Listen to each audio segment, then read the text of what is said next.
Hello friends, मेरा नाम है डॉक्टर हिमानी आर गुप्ता। मैं गायनेकोलॉजिस्ट हूँ और mother and care clinic Kharghar Navi Mumbai में प्रैक्टिस करती हूँ। आज हम बात करेंगे कि किसी लेडी के यूट्रस में फाइब्रॉइड्स का प्रॉब्लम है और सर्जरी ये करना ज़रूरी है। तो ये सर्जरी कब करनी चाहिए, ये सर्जरी कौन सी करनी चाहिए और ये सर्जरी के बाद में रिकवरी ये कैसी होगी, ये सर्जरी करने का रूट लेप्रोस्कोपी है या ओपन है, ये कैसे डिसाइड करेंगे, इन सब फैक्टर्स के बारे में आज हम डिस्कशन करेंगे।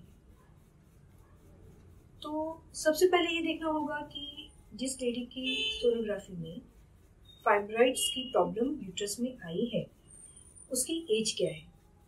क्या उसकी एज मेनोपॉज के पहुंचने वाली है, यानी कि जैसे कि समझो 37, 38, 40 इयर्स या 40 इयर्स प्लस, तो क्या वो जल्दी ही मेनोपॉज की एज तक पहुंच जाएगी, 45 इयर्स है या 47 इयर्स है, या उसकी एज 35 इयर्स से कम है।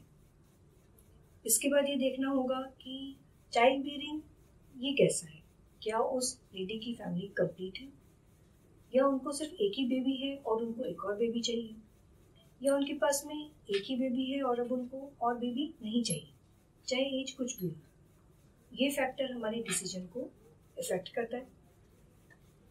फिर हमें देखना है कि ये पेशेंट मैरिड है, अनमैरिड है, या अभी जब मैरिज करने वाली है तो उस समय उनकी एज क्या होने वाली है और उनका आउटलुक आगे चाइल्ड बियरिंग के लिए क्या है। क्या वो शादी करने के बाद बेबी पैदा करना चाहती है, माँ बनना चाहती है, या वो ओके है। फिर ये देखना होगा कि अगर हम उनके पास ऑलरेडी एक बेबी है, फाइब्रॉइड की प्रॉब्लम आई है, लेकिन अब जब वो नेक्स्ट बेबी चाहती हैं तो आज से लेकर उस नेक्स्ट प्रेगनेंसी की प्लानिंग के लिए बीच में हमारे पास में कितना समय है। क्या वो समय 2 साल से कम है, क्या वो समय 5 साल से ज़्यादा है, पेशेंट की एज क्या है, ये फैक्टर्स हमें कंसिडर करने पड़ेंगे। जो पहला बेबी है वो कितना बड़ा है, उसकी एज क्या है, ये भी कंसिडर करना पड़ेगा। जो लेडी है उसका उनके साथ में कोई मेडिकल कंडीशन तो नहीं है, जैसे कि शुगर का हाई होना, डायबिटीज़ होना, बीपी का हाई होना, हाइपरटेंशन होना, कोलेस्ट्रॉल का हाई होना, या थायराइड या कोई और हार्मोन प्रॉब्लम्स, ये सब चीज़ें भी हमें कंसिडर करनी होंगी। कितने फाइब्रॉइड्स हैं यूट्रस के अंदर, 2 हैं, 4 हैं, मल्टीपल हैं, कहाँ हैं फाइब्रॉइड्स, क्या वो यूट्रस की वॉल के अंदर हैंगिंग है, ब्लीडिंग की प्रॉब्लम दे रहे हैं, या वो यूट्रस की वॉल में मस्कुलेचर के अंदर है जिसको इंट्रामायोमेट्रियल बोलते हैं, और या वो यूट्रस की वॉल से बाहर हैंगिंग काइंड ऑफ है जिसको हम सबसिरोजल बोलते हैं। इन फाइब्रॉइड्स का साइज क्या है, क्या ये छोटे छोटे हैं 1 सेंटीमीटर 2 सेंटीमीटर, क्या ये मीडियम साइज है 3 सेंटीमीटर 5 सेंटीमीटर, या ये बड़े हैं more than 5 centimetre 10 centimetre 12 centimetre या उससे भी ज़्यादा। अगर ये जो यूट्रस का जो फाइब्रॉइड्स डिस्कवर हुए हैं, डायग्नोस हुए हैं, क्या ये रिसेंट फाइंडिंग है या ये लेडी को ऑलरेडी पता है कि उनकी यूट्रस में फाइब्रॉइड्स हैं, कुछ महीने से, कुछ साल से उन्होंने कुछ ट्रीटमेंट किया भी रहेगा, वो ट्रीटमेंट ने कामयाब हुआ या नहीं हुआ, ये भी फैक्टर्स जो है वो कंसिडर करने होते हैं। पहले वाली जो सोनोग्राफी थी उसके मुकाबले जो आज की सोनोग्राफी है उसमें उन फाइब्रॉइड्स का नंबर, उन फाइब्रॉइड्स का साइज, क्या ये बढ़ गया है, ये भी देखना होगा। उस लेडी को क्या कोई मेंसेस की प्रॉब्लम आ रही है, क्या मेंसेस हैवी हो रहे हैं, क्या मेंसेस प्रोलॉन्ग्ड हो रहे हैं, क्या मेंसेस बार बार आ रहे हैं, और उनके अंदर पेन बहुत हो रहा है, ये सब इंडिकेशन होते हैं कि हाँ ट्रीटमेंट करना तो ज़रूरी है। और ये देखना होगा कि वो लेडी मेनोपॉज से कितना दूर है। उसके लिए सबसे इम्पोर्टेंट मार्कर जो होते हैं वो हमारे ब्लड में हार्मोन्स चेक करना होता है। कौन से हार्मोन्स चेक करेंगे, serum FSH, serum AMH and to a certain level serum LH. ये हार्मोन्स हमें बताते हैं कि क्या menopause with in a year, with in 2 years आने वाला है, तो हमारा आउटलुक डिफरेंट होता है, और क्या ये मेनोपॉज आने में भी समय है, तो हमारा आउटलुक डिफरेंट होता है। उस लेडी की मेंटल कंडीशन, उसको भी ध्यान में रखना होगा। अगर हम ये सजेस्ट करें कि हिस्टेक्टोमी करनी है और यूट्रस को निकाल देना है, तो उस लेडी के ऊपर मेंटली बहुत प्रेशर तो नहीं आएगा। उनका अपना मेंटल मेकअप क्या है, उनका अपना आउटलुक क्या है, उनकी अपनी इमोशनल स्टेबिलिटी क्या है, इसको भी बात को ध्यान में रखना होगा। ये डिस्कशन करना होगा कि जो सर्जरी है होनी है वो लेप्रोस्कोपी से होगी या ओपन होगी। लेप्रोस्कोपी सर्जरी के क्या फायदे हैं?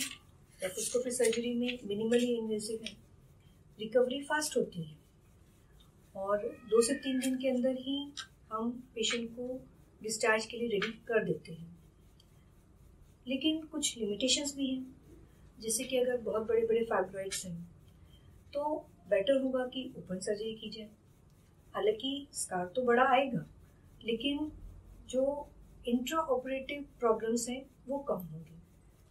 तो बहुत सारी चीज़ों का जो है वो हमें ध्यान करना पड़ता है इससे पहले कि हम रूट ऑफ सर्जरी डिसाइड करें। यहाँ पर भी अगेन पेशेंट की अपनी विशेष क्या है उसको भी ध्यान रखना पड़ेगा। जो लेप्रोस्कोपिक सर्जन है उनकी कैपेबिलिटी क्या है उसको भी ध्यान करना पड़ेगा, और पेशेंट को हमेशा ये काउंसल करना होगा कि किसी भी पॉइंट पर अगर हमने लेप्रोस्कोपी सर्जरी भी स्टार्ट की तो वो ओपन सर्जरी में कन्वर्ट हो जाएगी, हो सकती है, इस बात के लिए भी उनको तैयार रहना होगा। और 1% चांस की अगर बड़े बड़े फाइब्रॉइड्स हैं, ज़्यादा फाइब्रॉइड्स हैं, तो ब्लीडिंग अगर ज़्यादा हो रही है इंट्रा ऑपरेटिवली, तो हो सकता है कि ऑन टेबल हिस्टेक्टोमी करने का डिसीजन लिया जाए। ऐसे भी चांसेस हो सकते हैं। ये काउंसलिंग करना मस्ट है, ये बात पेशेंट को समझना मस्ट है कि किसी भी सर्जरी के क्या क्या एंड कॉम्प्लिकेशंस हो सकते हैं, उनको ऑन टेबल डील करने के लिए क्या किया जा सकता है, ये भी काउंसलिंग होना ज़रूरी है। इसके बाद पोस्ट ऑपरेटिव पीरियड में पेन मैनेजमेंट, ये भी बहुत इम्पोर्टेंट रहता है। आजकल अच्छे जो है पेन किलर्स हैं, एपिड्यूरल एनाल्जेसियाज हैं, पेन पैचेस हैं, उन सब का इस्तेमाल किया जा सकता है ताकि पेशेंट का जो पोस्ट ऑपरेटिव पीरियड है वो as smooth as possible, as pain free as possible.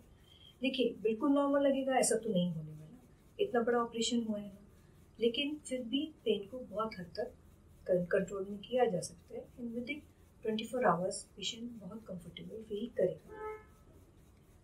इसके बाद मेंसेस को सप्रेस किए रखना अगले 3 महीने तक, ये भी ज़रूरी है क्योंकि यूट्रस पे कट लिए गए हैं। अगर हम मेंसेस आने देंगे तो उन कट्स में से जो ब्लीडिंग होगी वो आगे जाके कॉम्प्लिकेट करेगी, एंडोमेट्रियोसिस इस कंडीशन को जन्म दे सकती है, तो इन चीज़ों का भी ध्यान रखना होगा। सो नेक्स्ट 3 months या तो GnRH एनालॉग्स दें या तो हार्मोन्स दें, और मोस्टली मेंसेस को सप्रेस रखने का डिसीजन लिया जाता है। ये तो उस कंडीशन में और भी ज़रूरी है जबकि मायोमेक्टोमी करते समय, यानी कि फाइब्रॉइड्स निकालते समय अगर यूट्राइन कैविटी ओपन हो गई है, तो ये बहुत ही इम्पोर्टेंट होता है। पेशेंट को ये काउंसल होना चाहिए कि हमने अगर फाइब्रॉइड्स निकाल भी दी तो भी डिजीज प्रोड्यूसिंग ऑर्गन जो कि यूट्रस है वो तो वहीं पर है। गिवन टाइम मोस्ट लाइकली वो फिर से फाइब्रॉइड्स को जन्म देगा।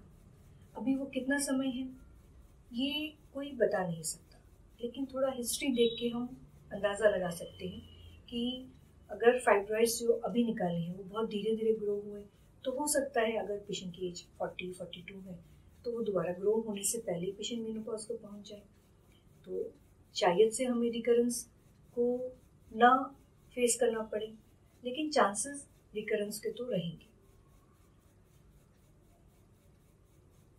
इसके साथ अगर यूट्रस के अंदर सूजन भी है जिसको हम एडिनोमाइसिस बोलते हैं, तो ये एक और फैक्टर होता है जो कि हमें बताता है कि चाहे हम फाइब्रॉइड निकाल भी लें तो भी ब्लीडिंग की प्रॉब्लम शायद ना सॉर्ट आउट हो और इवेंचुअली हिस्टेक्टोमी करने की ज़रूरत पड़े, चाहे वो एडिनोमाइसिस की वजह से है, ब्लीडिंग स्टॉप नहीं हो रही, चाहे वो दोबारा से फाइब्रॉइड्स आ गए हैं और फिर से ब्लीडिंग की प्रॉब्लम दे रहे हैं, पेन की प्रॉब्लम दे रहे हैं।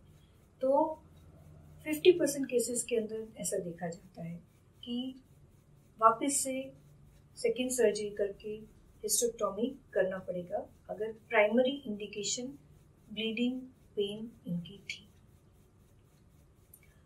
सो फ्रेंड्स, आज हमने डिस्कशन किया कि फाइब्रॉइड्स, उनका जब ट्रीटमेंट प्लान हम करते हैं तो हमें किन किन डायरेक्शंस में सोचना चाहिए, किन किन फैक्टर्स को हमें कंसिडर करना चाहिए। सो आप मेरा यूट्यूब चैनल देखते रहिए ताकि आपको हेल्थ और वुमेन इनसे रिलेटेड, गायनेक रिलेटेड वीडियोस जो है आपको मिलते रहें।